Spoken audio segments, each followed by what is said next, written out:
नमस्कार। इस वीडियो में हम मीटर ब्रिज के बारे में पढ़ेंगे।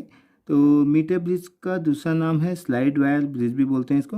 तो मेनली सबसे पहले देखते हैं कि इसकी हेल्प से हम क्या क्या चीज़ें फाइंड कर सकते हैं।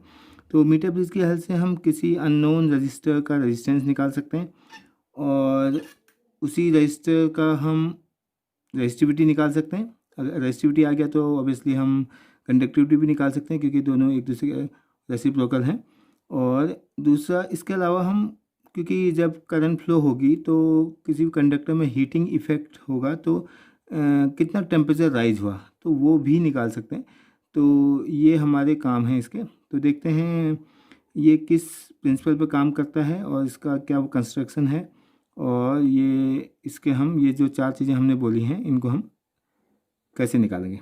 तो meter bridge works on the principle of balanced Wheatstone bridge. जैसे कि हमने व्हीटस्टोन ब्रिज में पढ़ा था कि जब नल डिफ्लेक्शन होता है तब गैल्वेनोमीटर के थ्रू कोई करंट फ्लो नहीं होती है। तो उस बैलेंस्ड कंडीशन में दो जो रेजिस्टेंसेज हैं वो P upon Q equal to R upon S होता है। जैसे ये वाला एक रजिस्टर हम बोल देते हैं ये P है क्योंकि हमने व्हीटस्टोन ब्रिज पहले पढ़ रखा तो हम इससे जल्दी कनेक्ट कर पाएंगे।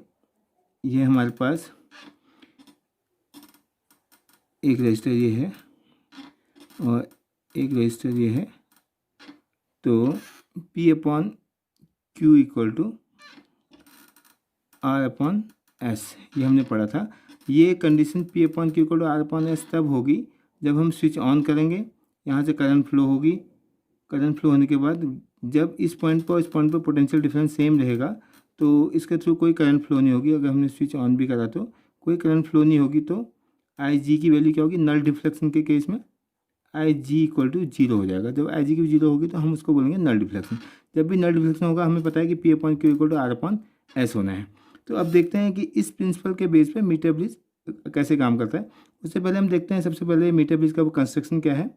तो इसके लिए क्या करते हैं, एक वुडन ब्लॉक पे एल शेप के दो कॉपर के प्लेट्स हम ऐसे लगा देते हैं। कॉपर प्लेट्स होते हैं तो एक इस एंड पे है एक इस एंड पे है। कॉपर थिक भी हैं कॉपर के भी हैं, एरिया बहुत ज़्यादा होगा। कॉपर इसलिए लगाते हैं कि लो रेजिस्टेंस होगा और एरिया ज़्यादा होने का मतलब रेजिस्टेंस और भी कम हो जाएगा।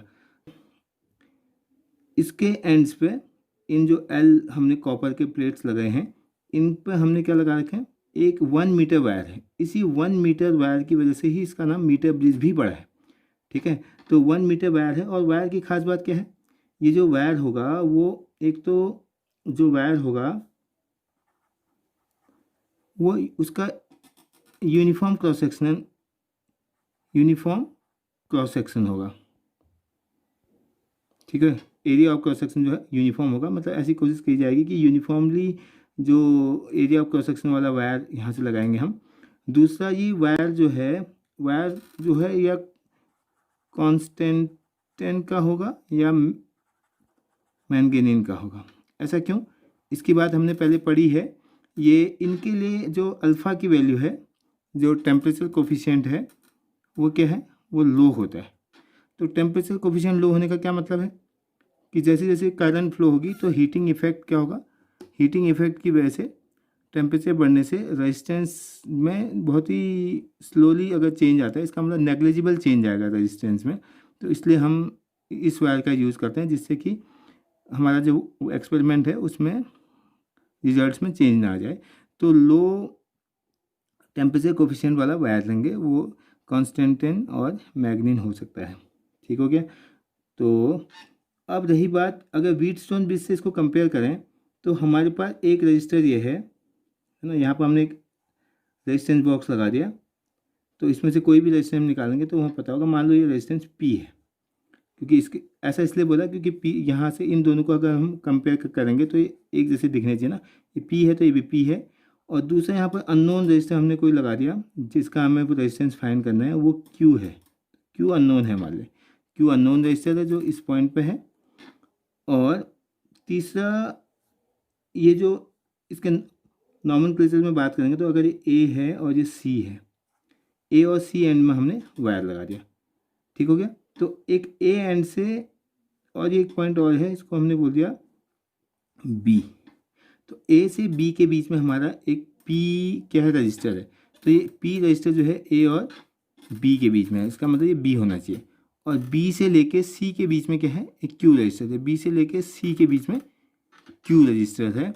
और ए और सी के बीच में हमारे पास, ए और सी के बीच में एक पूरा वायर है, पूरा 1 मीटर लेंथ का एक वायर है जिसकी हमने अभी बात की थी। तो अब एक पॉइंट और है इसके बीच में, इस सेंट्रल बी पॉइंट पे। इससे हमने क्या करा, एक गैल्वेनोमीटर को कनेक्ट किया, उसके दूसरे एंड से जॉकी इस पर रख दी। ये जे है, जॉकी का मतलब जो स्लाइड करेगा, तभी इसका नाम स्लाइड वायर ब्रिज बोला है। ये स्लाइड करेगा और इसके कॉरस्पॉन्डिंग इस पॉइंट को मैंने बोल दिया डी। जे तो इसका नाम हो गया, जॉकी इससे कनेक्टेड है। और डी पॉइंट पे, जिस भी पॉइंट पे जाएगा उस पॉइंट को हम बोलेंगे डी। तो अब इस दोनों डायग्राम को देखें तो बिल्कुल सेम है। ए से बी तक पी है, बी से सी तक क्यू है, ए से डी हमारे पास ये लेंथ ऑफ वायर है, और डी से सी हमारे पास ये वाला लेंथ है इस वायर का। तो जैसे हम जॉकी को इस पॉइंट पर रखेंगे तो जरूरी नहीं कि वो नल कंडीशन आए स्टार्टिंग में। क्यों? क्योंकि इस पॉइंट के अक्रॉस जो इससे जो करंट जाएगी वही करंट लौट के तो आनी है स्विच ऑन करने में। और दूसरा इसका डिस्ट्रीब्यूशन होगा करंट का, इधर से भी जाएगा इधर से भी जाएगा। इसको यहाँ से हम समझ सकते हैं, करंट जैसी पास होगी तो इसके थ्रू भी जाएगी, इसके थ्रू भी जाएगी, साथ में इसके थ्रू भी जा सकती है, जब तक कि ये दोनों के बीच में पोटेंशियल डिफरेंस होगा। जब पोटेंशियल डिफरेंस, कोई भी पोटेंशियल डिफरेंस नहीं है, जीरो डिफरेंस, तो इसके बीच में कोई करंट फ्लो नहीं आएगी। तो इस जो जॉकी है इसको हम कंटिन्यूसली स्लाइड करते रहेंगे। एक ऐसी कंडीशन आएगी जब क्या होगा, अलग अलग रेजिस्टेंस बॉक्स की हेल्प से हम यहाँ से रेजिस्टेंस को निकालते रहेंगे। और तो ये हमारी वैल्यू वो है ही। तो एक से ऐसी आएगी जहाँ पर क्या होगा, नल डिफ्लेक्शन आएगा। जब भी नल डिफ्लेक्शन होगा तो उस केस में ये कंडीशन सेटिस्फाई होनी चाहिए। ये हमारा मीटर ब्रिज का काम है। तो देखते हैं कि ये कंडीशन सेटिस्फाई होगी नहीं। मान लेते हैं इस पॉइंट पर नल डिफ्लेक्शन आ गया। अगर नल डिफ्लेक्शन आ गया तो इसका मतलब व्हीटस्टोन ब्रिज की नल वाली कंडीशन सेटिस्फाई होनी चाहिए। तो P upon Q equal to R upon S होना चाहिए। तो P upon Q equal to R upon S. R का मतलब ये वाला रेजिस्टेंस किसका, ए डी वायर का resistance divided by resistance of wire D C wire का रेजिस्टेंस। बस हमारा इस ये अगर पता चल जाए तो हमें मिल जाएगा। तो हमें पता है कि resistance equal to R equal to किसी भी वायर का रेजिस्टेंस जो होता है R equal to rho L upon A होता है। तो जब रेजिस्टेंस का फॉर्मूला हमें पता है, आर एक ही मटेरियल है, जो भी मटेरियल है उसका रेजिस्टिविटी कांस्टेंट होगी, लेंथ हमें पता चल जाएगी एल, और एरिया ऑफ क्रॉस सेक्शन हमने क्या लिखा है, कांस्टेंट रखा है। तो R is proportional to L है वैसे तो इसके कॉरस्पॉन्डिंग अगर देखेंगे तो यहाँ पे मान लो ये वाली लेंथ ए से डी तक को हमने बोल दिया है L1, ए से डी तक को हमने L1 बोला है। तो बाकी कौन सी बचेगी, 100 माइनस L1। अगर ये 100 सेंटीमीटर्स में लेंगे हम तो 100 माइनस L1। तो इसके कॉरस्पॉन्डिंग यहाँ रखेंगे तो P upon Q equal to R rho L upon A रखेंगे। एल की जगह पर L1 आ जाएगा, rho L upon L1 upon A. दूसरे का क्या आएगा, रो 100 माइनस L1 अपॉन ए से ए कैंसिल, रो से rho cancel. So we will get a relation P upon Q equal to L1 upon 100 minus L1। तो ये एक्सप्रेशन है हमारे पास। इसकी हेल्प से हम अननोन रजिस्टर जो है उसका रेजिस्टेंस निकाल सकते हैं। P हमें नोन है, Q की वैल्यू हम निकाल सकते हैं। तो Q इक्वल टू यहाँ से आ जाएगा L1 upon 100 minus L1 into P। तो एक काम तो हमने कर दिया भाई, तो ये काम हो जाएगा। दूसरा हमने बोला था कि इसी मीटर ब्रिज की हेल्प से हम क्या कर सकते हैं, वायर का रेजिस्टिविटी भी निकाल सकते हैं। तो रेजिस्टिविटी निकालने के लिए अभी हमने देखा था resistivity to rho L upon A, rho equal to R A upon L. R तो हमें पता चल गया। एरिया ऑफ क्रॉस सेक्शन, अगर स्क्रू गेज की हेल्प से हम अगर उस वायर का जो अननोन क्यू वायर था उस वायर का या उस कंडक्टर का या उस रजिस्टर का हमने एरिया निकाल दिया, एरिया ऑफ क्रॉस सेक्शन, उसकी लेंथ हमने मेजर कर ली। तो इस वैल्यू में सब्स्टिट्यूट करेंगे तो हमें क्या मिल जाएगा, उसकी रेजिस्टिविटी मिल जाएगी। अब रही बात कंडक्टिविटी, हमें पता है कि conductivity equal to 1 upon resistivity.